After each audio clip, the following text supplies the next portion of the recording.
Hello and welcome to this edition of The State of Soy. I'm Aaron Putsey, and as part of our continuing series of director features, I'm here on the farm of Jeff Frank. Jeff is a District 4 director for the Iowa Soybean Association, also serves on the executive committee in the at-large role. And again, thank you for welcoming us to your farm today, Jeff. First question has to be, how did harvest go? Harvest went well here. We didn't have very few breakdowns and we had no problem getting parts like some people did. Yields were really good for the rain we received.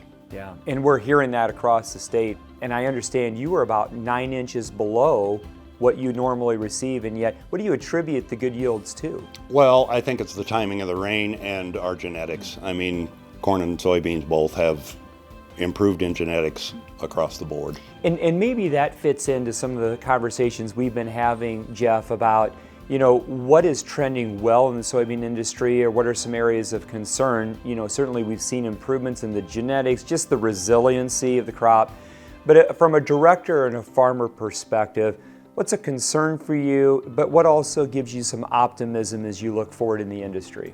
Well, optimism for sure is renewable diesel. We've got processing plants going up, so that's going to make more demand for our own soybeans. We don't have to ship them. It's going to be easier to use. And the downside of that maybe is, what are we going to do with the meal, which maybe isn't a problem because maybe it'll grow the livestock industry. Mm-hmm. And on the challenge side, obviously you're looking at your bottom line. You're looking at prices are good, but supply and input prices are going up too.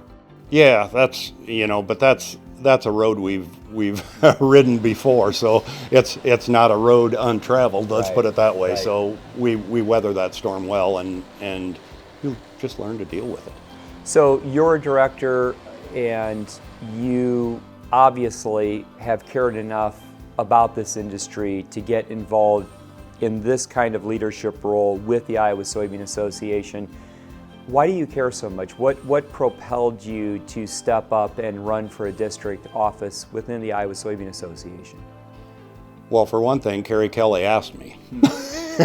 One of our producer program coordinators. Yeah. But anyway, it was a time in my life where I had some extra time. I think it's great that these younger farmers take the time to do this, because I wish I would have done it at a younger age.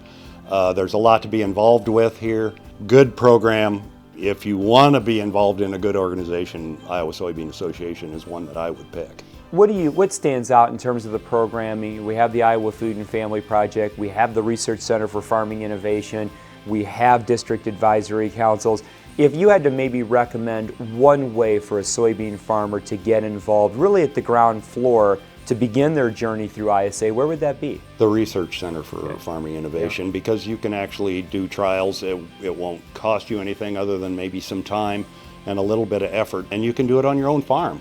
And I mean, it's good information. And the team at Iowa Soybean willing to work side by side with you as a farmer through those trials, and maybe pick up something new that maybe you wouldn't have done otherwise, that can either help boost production, help boost the bottom line. Of course, we're coming up to Thanksgiving, and as the land rests a bit, I think it's a time where we can turn our attention to other matters, family being most important. Where will you be spending and celebrating Thanksgiving? I'm sure my wife will have a meal here with my youngest son, who farms with me here. We just had a new granddaughter a week and a half ago, so they'll be spending time with us here. And my oldest son lives in Seattle and probably will not be traveling home, but we'll see them at Christmas time. Very good. Well, thank you, Jeff. Thanks for welcoming us onto your farm. Thank you for your service as a director. And we'll be doing more of these director features on future editions. For this edition of The State of Soy, I'm Aaron Putsey.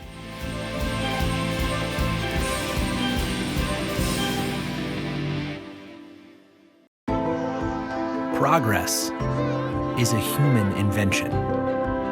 We look at our world and we imagine how to make it better. That's the power of human ingenuity. We can redefine what's possible. At Bayer, we're shaping the future of agriculture. Like farms where all life grows together. It's not impossible, it's progress.